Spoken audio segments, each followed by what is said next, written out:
talvez um dos contratos mais longos que você já assinou. Em muitos casos, a sua maior reserva financeira para o futuro.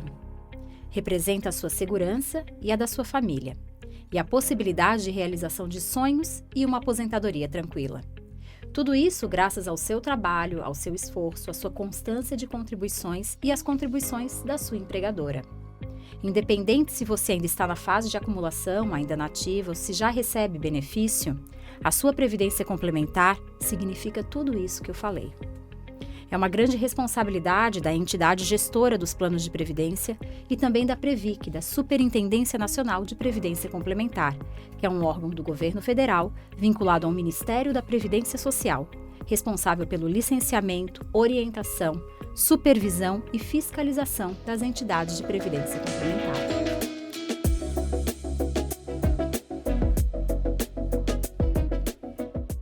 Olá!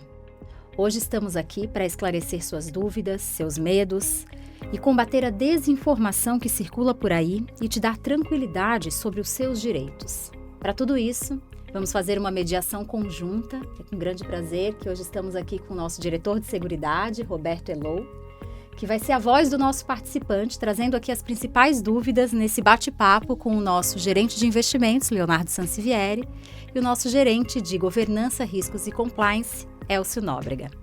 Então vai ser um bate-papo aqui bem tranquilo, né, Roberto? Trazendo aí as principais dúvidas, Sim.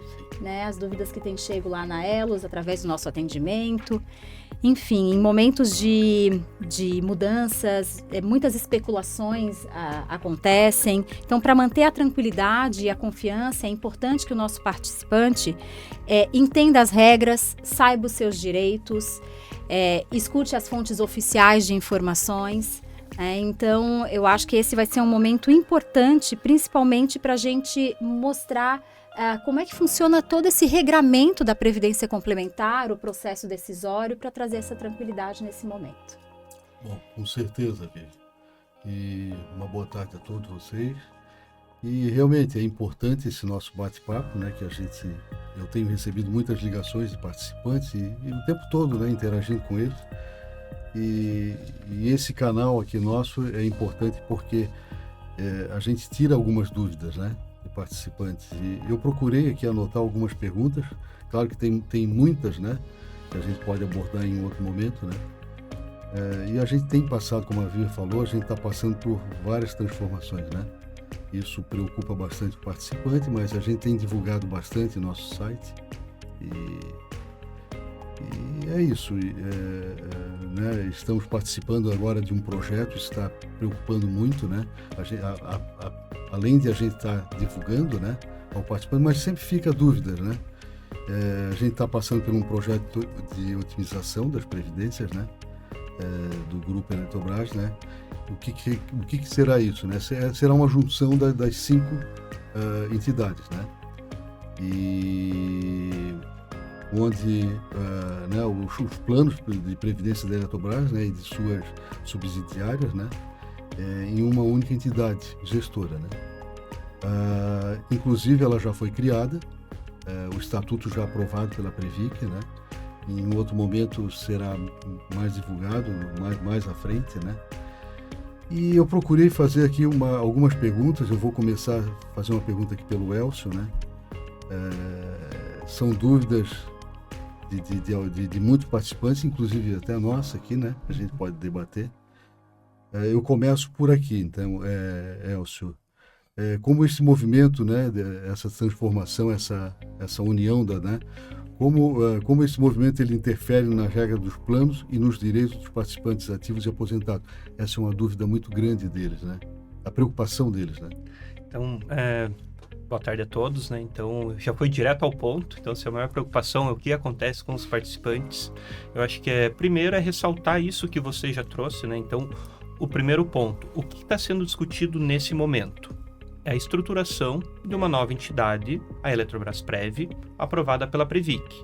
E as discussões hoje, elas são muito em cima dos melhores processos, sistemas e estruturas que vão suportar essa nova entidade. E qual que é o papel, qual que vai ser o objetivo dessa nova entidade? É recepcionar todos os planos de benefício relacionados à Eletrobras ou às suas subsidiárias. Então, acho que esse é o primeiro ponto, né? Então, não está se falando sobre migração, sobre transferência. É uma incorporação, então, todos os planos, da forma que estão.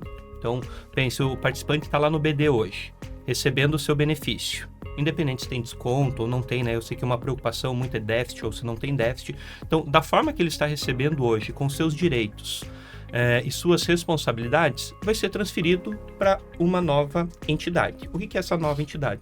É apenas uma administradora de plano. Assim como hoje a gente tem a Elos administrando o plano BD, 2 planos CDs, um plano instituído, esses mesmos planos, dentro dessas características, serão transferidos para essa nova entidade, Eletrobras Prev, e respeitando todos esses direitos já adquiridos, acumulados pelos participantes. Eu queria pegar um gancho aqui e contribuir um pouco com essa discussão, né? Primeiro, boa tarde a todo mundo que está nos ouvindo.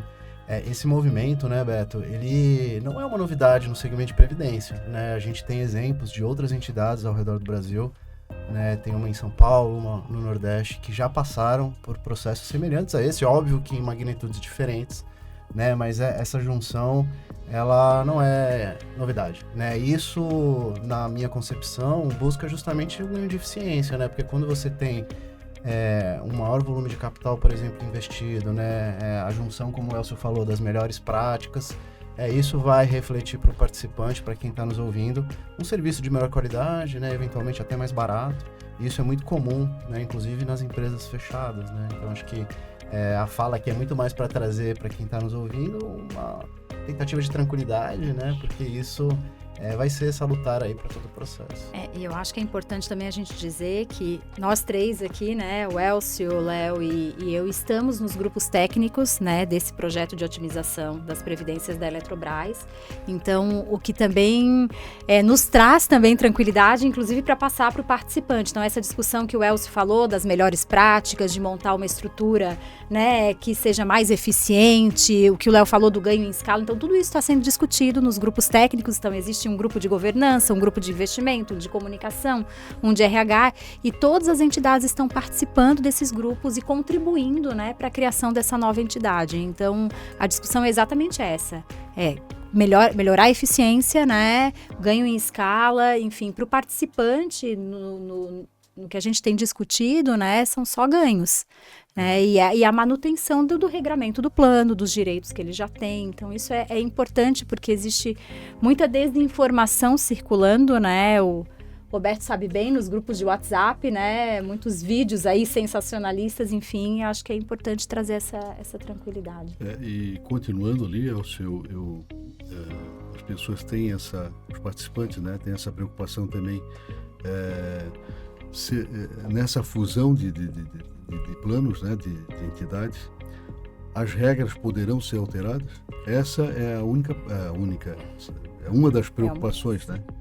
Tá, então acho que, reforçando, né, não está se discutindo nenhuma alteração de plano de benefício, ponto. Acho que nesse momento não se fala, está se falando de estrutura, de organização, de processos, sistemas. Então, eu acho que esse é o primeiro ponto, né? Então, acho que isso precisa ficar muito claro. Ninguém está discutindo fusão de plano, se vai ser nem eventual migração entre planos para esse momento está sendo discutido. Então, isso é a situação atual. Até porque, para fazer qualquer alteração de plano, você tem todo um rito específico que precisa ser cumprido, né? Então, trazer mais essa complexidade não faria o menor sentido nesse momento. Eu acho que só para a gente complementar, tu falou do rito, né, de uma alteração regulamentar, em linhas gerais, qual que seria, né, até para deixar o participante mais seguro, porque numa eventual alteração ele fica sabendo já logo no início do processo, né? Isso, inclusive, antes de ser protocolado o pedido na Previc, né? Então, tem toda uma discussão interna, vai passar pelo patrocinador, vai passar pelo Conselho Deliberativo, onde, que nem a gente está falando, nessa estrutura de uma nova entidade, inclusive vão ter conselheiros eleitos, seja o Conselho Deliberativo, o Conselho Fiscal, então ele precisa ser primeiro aprovado pelo Conselho Deliberativo e depois ele tem uma consulta pública. Então, antes de ser enviado para a Previc, e isso a gente vê, né, a Previc cobra um dos documentos que a gente tem que comprovar que isso ficou pelo menos 30 dias para... Isso, então... para os participantes poderem se pronunciar. Isso daí ele traz 2 efeitos, né? O primeiro, que o participante pode se manifestar junto à própria entidade de previdência, olha, eu gostaria de falar, de fazer, ou não concordo, e se ele se sentir lesado ou prejudicado, ele tem o tempo ainda de informar a própria Previc. Então existe todo um processo de ouvidoria, de tratamento junto à Previc para avaliar. Então, a gente gosta de deixar isso bem claro, porque o participante que se sentir em algum momento, existe esse canal de comunicação, né? Então a gente viu isso acontecendo, seja mudança de estatuto, mudança de planos, e faz parte da regra do jogo. Então acho que a Vivian, aqui no início da discussão, ela trouxe que somos um sistema altamente regulado, falou da figura da Previc. Então tudo que acontece e alteração que vai alterar regulamento, estatuto, ele obrigatoriamente só tem validade se passa pela Previc. E os participantes têm um bom tempo antes para se posicionar, para estudar, para se manifestarem, né? E, então, acho que fazer o seu papel mesmo de participante, de como dono de uma parte da fundação, né? Então, acho que esse é um principal... ponto. Vivian, você também, como a parte de comunicação, que faz toda essa interlocução, né? Você que faz isso junto ali aos participantes, se quiser complementar também. Eu acho que essa parte de comunicação, né, Vivian, a gente está bem forte nisso, né? A gente tem divulgado bastante em nosso site, nos canais, né? Eu já passei por algumas comunicações de mudança de regulamento ali na Elos, né? Então, realmente, os 30 dias que isso precisa estar disponível no site, né, para consulta pública, toda essa tramitação eu já vi acontecer na prática, né? Então, é realmente como o Elcio falou, e dá segurança, não é feito assim, de uma hora para outra, né? E o próprio olhar da Previc é o olhar do participante. Né? Eles se preocupam muito se aquilo vai prejudicar, vai tirar algum direito. Então, o órgão fiscalizador tem esse papel, né, de prezar pelos direitos do participante. Eu tenho uma outra questão aqui, eu acho que eu vou perguntar para o Léo aqui. É uma dúvida muito grande, uma preocupação dos participantes, né, sobre os recursos, tá? Eu acho que aí, Léo, eu fiz 2 anotações aqui nesse item, eu vou te questionar para te responder ao mesmo tempo, né? Eles perguntam muito assim sobre os recursos, tá? Se eles estão seguros mesmo com esse movimento todo, né? E onde de fato os recursos são investidos, né? Se ficam custodiados, né? Como é feita a escolha desse prestador de serviço? Quais regras devemos seguir? Isso é muito importante, que eles têm muitas dúvidas, né? Sim, legal. Esse é um bom ponto, Roberto. Eu acho que dá eu vou trazer algumas informações e alguns dados até para ajudar quem está nos ouvindo, né? Então, primeiro, todo o capital que a gente tem, né, nos planos de benefício, eles são segregados, como a gente já comentou aqui, pelo seu CNPJ, que é o CNPJ do plano, né? Então, aqui a gente tem uma primeira camada aí de diferenciação, né? Então, o capital do BD Eletrosul, ele está individualizado, assim como o do Elosprev, do Futurize e assim por diante. Além disso, né, os recursos eles são investidos em fundos de investimento, né? E aqui acho que cabe comentar um pouquinho o que são fundos de investimento, né? Então, é como se fosse uma comunhão de recursos, né? Você tem ali alguns investidores, né, que juntos colocam o recurso sob a administração de alguns prestadores de serviço.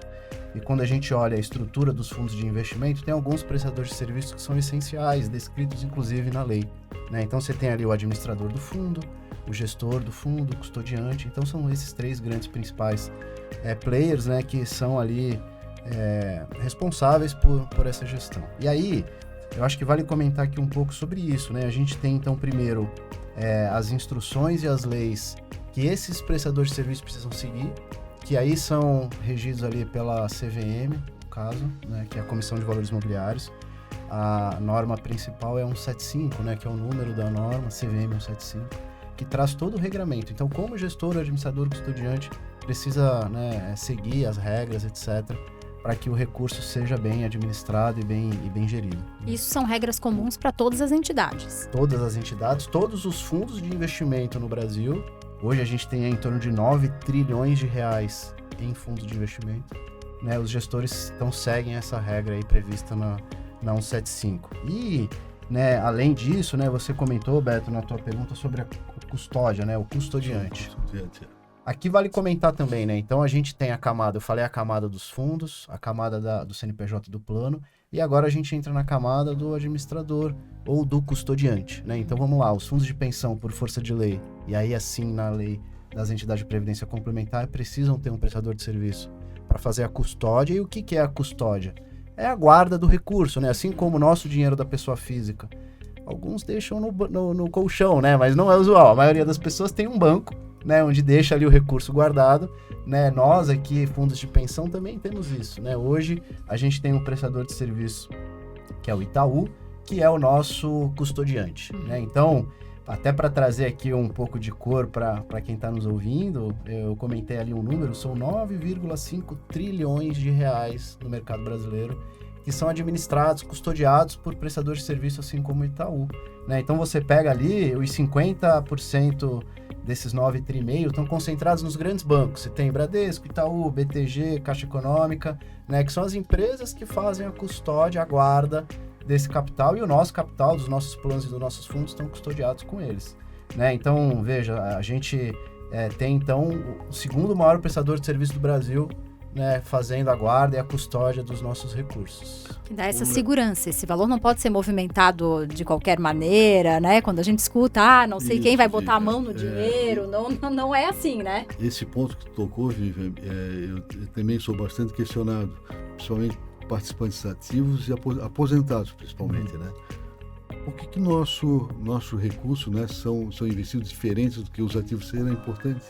Legal. Né? Eu acho que entra nesse... Sim. Né? Sim, acho que eu vou abordar esse tema. Porque o aposentado a gente tem que ter uma garantia e tal. É bom tocar nesse ponto. É uma boa pergunta, Beto. A gente tem estratégias diferentes quando a gente fala de alocação de recurso, né? Os planos BDs, de benefício definido, eles têm uma característica onde você tem ali a meta atuarial, né? Que tem uma regra, inclusive, né, de como você vai pagar o benefício daquele participante até ele aposentar, enfim, chegar no fim ali. E isso a gente escolhe, então, a partir de estudos realizados junto, né, da consultoria de investimento. No nosso caso aqui hoje é a Aditus.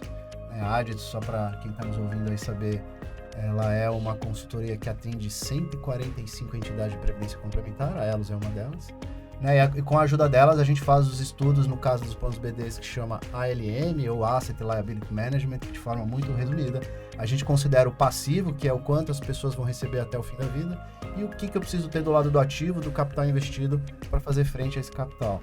Né? Então, esse estudo de ALM é quem dá a diretriz do que a gente vai comprar para cada plano de benefício. Quando a gente olha os planos CDs, Beto, aí o estudo é outro. Hoje, tem vários estudos, né? Aqui na Elos, atualmente, a gente tem usado o estudo de fronteira eficiente, que é um estudo que caracteriza ali a melhor relação risco-retorno para a gente poder escolher. Então, beleza, feito esses estudos, que são aprovados no comitê de investimento, na diretoria executiva e no conselho, a gente vai atrás, né, dos fundos, dos gestores, dos prestadores de serviço que mais se adequam aí, né, para fazer frente. E para quem está nos ouvindo, a política de investimento está disponível no nosso site. Tem todo esse regramento, né? Então, quanto que eu vou ter de cada fundo, de cada plano, de cada perfil, né? Ali a política de investimento descreve todo ano o que a gente vai perseguir de alocação. Leis e resoluções, né? Exato. Não são documentos tão fáceis, né? Mas, assim, é importante a gente mencionar que toda essa documentação está disponível no nosso site, né? Então, de forma bem transparente, está à disposição, e qualquer dúvida, o nosso time também está à disposição para esclarecimentos, né? Tem um ponto adicional aqui, só para terminar, falando da custódia, né? Só para não perder esse gancho, que é como que é o processo de contratação desse custodiante, né? A gente tem um processo estruturado, né? Hoje, a norma, né, interna é a NG 015 lá, que a gente reestruturou ela em 2023, ela traz quais são os critérios e os ritos que a gente tem que seguir, né, para fazer essa contratação. O Itaú está com a gente desde 2011, e no ano passado a gente fez um novo processo de escolha para saber se precisaria ou não alterar quem é o prestador de serviço de custódia centralizada. A gente fez ali todo o rito, contou com a maior parte dos prestadores de serviço. A gente teve 3 finalistas no final, 3 grandes bancos, e o Itaú, mais uma vez, se sagrou aí como a melhor oferta, a melhor proposta, inclusive reduzindo um pouco o custo para a gente, né? Então, no início desse ano agora, a gente renovou o contrato com o Itaú para o serviço de custódia centralizada, né? E isso traz um reflexo para o participante, porque traz melhores condições. E todo esse processo, como a gente já falou, foi avaliado pelo Comitê de Investimento, que tem participantes, né, inclusive nele, pela diretoria executiva, né, Beto, e lá no Conselho Deliberativo. Então foi um item recém-aprovado, que passou pelas instâncias, né, e fortalece aqui o processo de governança que a gente tem na Elas. O Elcio, aí puxando esse gancho da governança, né? Ele citou comitê, conselho, enfim, toda essa robustez, né? Explica pra gente o que é essa governança e por que ela é importante, né, do ponto de vista do participante. Essa é uma pergunta que a Vivian, eu acho que ela me copiou. Eu ia te perguntar a mesma, né? É importante isso para a gente mostrar para o participante como é que funciona essa governança, né? E como ela é estruturada, né? Que a gente fala tanto, né? Mas parece algo que é essa governança, né? Importante, até o Léo tocou aqui, ele falou sobre o comitê de investimento que ele pode tocar agora, né? Uhum. Tá, eu acho que antes de mais nada, às vezes o pessoal fala, porque a governança das entidades, como se fosse apenas o Conselho Deliberativo e o Conselho Fiscal, né? Então, acho que antes eles são apenas uma parte, são partes decisórias. Então, o Conselho Deliberativo que toma decisões e o Conselho Fiscal que, como o próprio nome já diz, já fiscaliza. Mas eu acho que é importante entender todo o conceito de governança, por que ele existe e como ele se aplica nas entidades. Então, de maneira geral, a governança corporativa, como um todo, ele vem para tentar alinhar que os interesses, nesse caso, dos participantes e dos patrocinadores, então o dinheiro, a aposentadoria, aquela visão lá de 30, 40, 50 anos entre a pessoa entrar no plano de benefício e se aposentar, é um interesse. O Roberto, ele estava aqui, vamos dar o exemplo, né? Que é quem toca o dia a dia da fundação. Então, eu tenho os participantes e patrocinadores como donos e o Roberto aqui como diretor, nesse caso, e ele vai ficar aqui por 4 anos, que foi o seu mandato. Então, como que a gente vai fazer e garantir que esse interesse do participante, que vai de 30, 40, 50 anos, seja alinhado com o mandato dos diretores desses 4 anos, porque muitas vezes eles podem ter até interesses conflitantes nesse meio do caminho. Então, a governança corporativa como um todo é para tentar garantir que esses interesses de quem realmente é dono do dinheiro sejam respeitados. Então, essas vontades, essas necessidades. Então, partindo daí, então como que acontece? Eu tenho como que é composto a governança corporativa das entidades. O mínimo. Então, a legislação estabelece um mínimo, que é o quê? Todas as entidades precisam ter um conselho deliberativo, que é o órgão máximo de decisões, é soberano nas decisões da entidade. Eu tenho um conselho fiscal, que ele, de maneira geral, ele fiscaliza as ações tomadas tanto pelo conselho deliberativo, mas também pela diretoria executiva. Então, vamos pensar assim.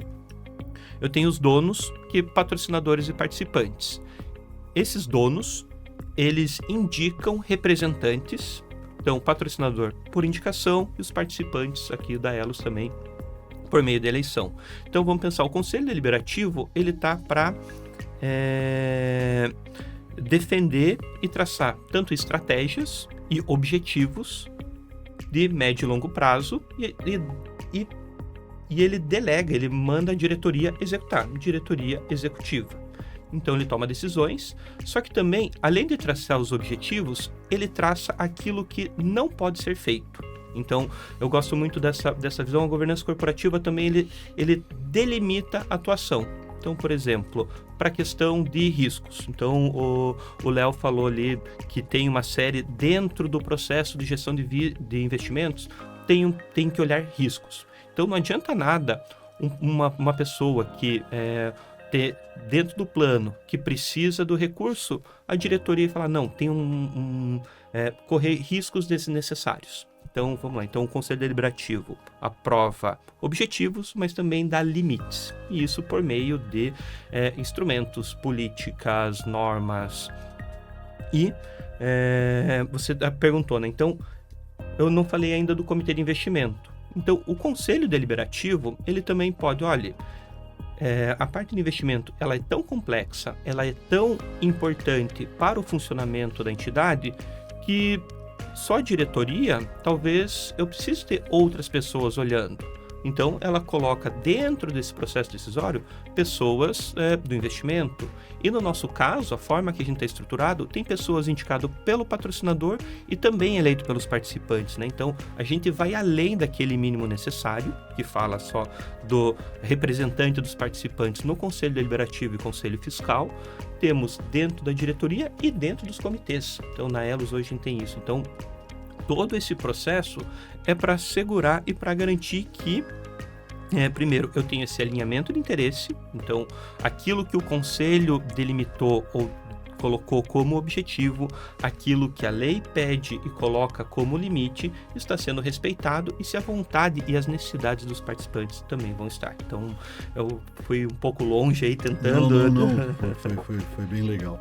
Mas tocando nesse teu ponto aqui, eu acho que o Léo pode comentar que os participantes perguntam muito, né? Pô, mas os investimentos, quem escolhe os investimentos, né? É só a diretoria ou é só o conselho? É importante colocar que começa o processo pela diretoria, né? Eu não sei se é assim mesmo, diretoria, comitê de investimento e, por último, Conselho Deliberativo. Isso que é importante, né? Eu vou até trazer um incremento na tua conclusão aqui, Beto, que é o envolvimento das áreas técnicas e de todas as áreas da Elos, né, que são pertinentes ao processo. Então, eu falei mais cedo ali sobre estudos de ALM, fronteira eficiente, né, a consultoria Aditus. Então, todos esses elementos, eles juntos, né, são os fatores que fazem a escolha, né, inicial de um fundo de investimento que vai compor a carteira. Então, a gerência de investimento lá, eu e meu time, a gente, a partir de estudos, de avaliações que a gente faz do cenário econômico, junto da consultoria, né, a partir de debates junto das áreas, né, de risco, governance, compliance, muitas vezes o jurídico envolvido, né, estrutura um processo que está normatizado, então que tem uma norma que rege como aquilo deve ser feito, submete para o comitê de investimentos, que tem ali seus debates e, eventualmente, né, seguindo outra norma, essa relacionada à política de alçada, né, o tema vai para a diretoria executiva ou até mesmo para o conselho, né? Então, todo esse organismo, ele faz parte da governança que o Elcio estava explicando, né? Talvez numa camada mais operacional, né? Mas é como a gente ali toma uma decisão. A decisão do comitê tem que ser em consenso, é isso, né? Em geral, assim, hoje quando a gente olha o regimento, se eu não estou enganado, tem ali uma questão de consenso, né? E desde que eu entrei aqui há 3 anos, acho que nunca vi nenhuma decisão ali que a área técnica não recomendou e que não seguiu em diante. Isso é um ponto importante a gente, né, passar isso ao participante, né, que é uma preocupação grande deles, né? E como é investido, né, os nossos recursos. Né? Eu acho que é legal também, então, puxar o gancho, né? Se a gente está falando da preocupação do participante dentro dessa nova estrutura, Eletrobrasprev, como que é o processo decisório hoje, como que vai ser, eu acho que só resgatando uma questão que a Vivian trouxe, né? Então, estão tendo grupos de trabalho que estão se debruçando e discutindo isso. Então, como que vai ser o processo de investimento? Como que vai ser todo esse processo de governança? Então, acho que isso é muito importante porque as áreas técnicas estão construindo com base não só naquilo que é o mínimo que a legislação pede, mas também nas melhores práticas. Então, a Elos tem boas práticas, as outras entidades, cada uma tem pontos positivos. E imagine você ter a possibilidade de pegar 5, 6 entidades, as melhores práticas que ela tem e incorporar isso em uma grande entidade, né? Então, porque quando se olha a estrutura, a possibilidade que está se falando de uma entidade de aproximadamente 40 bilhões, então ele tem que ter uma estrutura extremamente robusta. E isso também está sendo discutido. E quando você fala de uma entidade de 40 bilhões, e daí eu não sei nem quantos participantes, eu acho, não sei se a Vivian tem o somatório de participantes, quantos que trariam, que acaba sendo um número bem relevante, ele acontece mais um efeito. Então, a gente falou da Previc, órgão fiscalizador e regulador. Então, quando você tem, desde 2023, numa nova legislação que teve, então, para quem tiver curiosidade, a resolução Previc 23, sempre se falou que as entidades devem ter processos, controles adequados ao porte e complexidade. E desde 2023, a Previc definiu o que é porte e complexidade e requisitos adicionais. Então, hoje, a Elos está enquadrada como uma entidade S2. Então, S2 é o que é esse enquadramento por segmento? Então, são divididos em 4 segmentos. S1, aquelas entidades com a maior quantidade de número de participantes, maior quantidade de planos e maior quantidade de patrimônio. E S4, menos plano, menos participantes, menos patrimônio. Então, se pegar o somatório de todos esses planos que em tese a nova entidade vai administrar, o patamar vai ser de uma entidade S1. E o que isso quer dizer? Então, o processo de acesso tanto dos diretores, ele é mais rigoroso. Ele passa, inclusive, por uma entrevista pela Previc para garantir que eles sim são capazes. Existe a obrigatoriedade de outros elementos de governança, como um comitê de auditoria para ter essa visão macro de tudo que está acontecendo, né? Então, não existe só a questão de como hoje é feito, mas o que vai se tornar, né? Então, acho que isso também é muito importante, trazer que existe a Previc por trás, existe esse órgão fiscalizador que vai ter até um olhar muito mais próximo para olhar toda essa operação, o que vai ser o futuro, inclusive. Até para pegar um gancho aqui na fala do Elcio, eu acho que tem 2 comentários que eu queria fazer, né? Primeiro, você estava falando, né, Beto, da escolha dos investimentos, né? A gente comentou um pouco da estrutura e o Elcio falou ali da governança. A gente recentemente conquistou novamente o selo de governança e investimento, né? Então, esse selo ele é fornecido pela ABRAP, que é a Associação, né, Brasileira das Entidades de Previdência Complementar. Então, esse selo ele garante, né, para quem está nos ouvindo, de que todo o processo ele é conduzido dentro das melhores práticas de mercado, né? Então, a gente tem outros selos aí, né, que a Elos já conquistou, e isso é importante, porque traz ali uma garantia de que a gente está seguindo o que precisa seguir e, na verdade, além disso, né? E, por último, eu queria também comentar que, para quem está nos ouvindo, caso queira, né, conhecer um pouco mais dos fundos de investimento, se você for lá no nosso site, né, no menu rentabilidade, investimento, rola a página lá para baixo, você vai ter um campo chamado fundo de investimento. Se você clicar ali no maisinho em renda fixa, multimercado, estruturado, você vai ter todo o CNPJ e o nome, né, dos fundos que os nossos planos compram. E com isso, basta ali pegar o CNPJ, jogar no Google um buscador preferido, você vai ter as informações de fato dos fundos que a gente tem, né? Essa é uma informação que nem toda entidade publica e a gente, de forma muito transparente, como a gente sempre foi, né, a gente disponibiliza para que todo mundo tenha acesso total do que a gente compra nos investimentos. Eu acho que falando, a gente não pode perder o gancho que ele falou do selo de autorregulação em governança de investimentos, e a gente acabou de receber o selo de autorregulação em governança corporativa, né? Que foi um processo árduo aí, né, Elcio? E que atesta também que na parte de governança corporativa a gente segue as melhores práticas. Foi um processo aí, eu digo árduo, porque a ABRAP, né, tava aí com lupa, né? Então, eu acho que isso também torna o feito maior ainda, né? Eu acho que, falando em selo, eu acho que a Fundação Elos, eu acho que é a única que tem um determinado selo, né?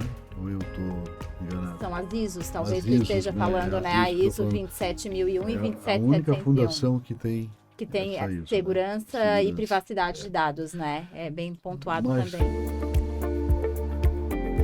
Bom, eu acho que, claro, como o Roberto falou, esse assunto não se esgota aqui. A gente fez exatamente para tranquilizar nosso participante desse movimento. Qualquer novidade, né? Porque a gente está no início, a gente está num projeto de otimização, nada aconteceu ainda, tudo o que a gente está falando ainda está no campo do projeto, né? Das ideias, mas assim que qualquer novidade ocorra, todas as informações a gente vai comunicando nosso participante. É importante que busque as informações nos canais oficiais de comunicação da Elos, né? Tem muita desinformação circulando, isso gera uma ansiedade, né, nas pessoas, uma insegurança que não é legal. Então é importante saber dos seus direitos, das regras, né, que existe sim um órgão do governo federal que fiscaliza, que está acompanhando. Isso dá um respaldo, dá uma segurança, né? Então, acho que nesse processo aí que a gente vai ver aí nos próximos meses, é importante que se busque as informações oficiais, né? Os canais oficiais. Inclusive, convido a todos que estão assistindo, vendo o nosso podcast, que compartilhem o link, né? Vamos distribuir informação e combater a desinformação, né? Eu sei que o Roberto aqui é um agente importante aí na distribuição dessa informação. Eles aproveitam, né, esse canal, né, tirem as suas dúvidas através, né, aproveitarem esses... Exatamente. E olhar as informações oficiais, né, para não gerar essa angústia, essa desinformação. A gente tem visto muito participante nosso preocupado, angustiado. Às vezes a esposa, o marido, que entende um pouco menos, né, ainda do que está acontecendo, ficam mais angustiados ainda. Porque, como eu falei no início, a previdência complementar, às vezes, é a principal fonte de renda no pós-carreira, na aposentadoria, né? Então, a gente entende essa preocupação e por isso que a gente está aqui para esclarecer, né? Ela tem um porquê, né? É a fonte de renda da família, mas a gente quer deixar todo mundo tranquilo que nesse processo, tudo isso que a gente explicou, né, caminhando para uma nova entidade, todos esses processos vão ser ainda mais aprimorados, né? Toda essa regulação vai acontecer, vai ter uma lupa da Previc sobre tudo isso que está acontecendo, sobre a nova entidade, e os direitos estão assegurados, né? As regras dos planos continuam as mesmas. É isso, agradeço muito o esclarecimento de vocês, a parceria do Roberto aqui muito nessa mediação. Foi ótima, hein, Roberto? Espero que me convide. Com certeza, eu acho que depois, com certeza, vai participar de outras mediações. Convido a todos a nos seguirem nas redes sociais, acompanharem os nossos conteúdos de educação financeira e previdenciária por vários canais. Então, a gente produz muitos vídeos para o Instagram, no YouTube, estamos no TikTok também. Nos acompanhem, vamos compartilhar aí informação. E nós lá presencial, né? Com certeza, estamos lá. Equipe de atendimento lá à disposição, né? Isso, com certeza, a gente está à disposição. E vamos compartilhar informação de fontes, né, qualificadas e seguras. Isso mesmo. Até a próxima. Obrigada.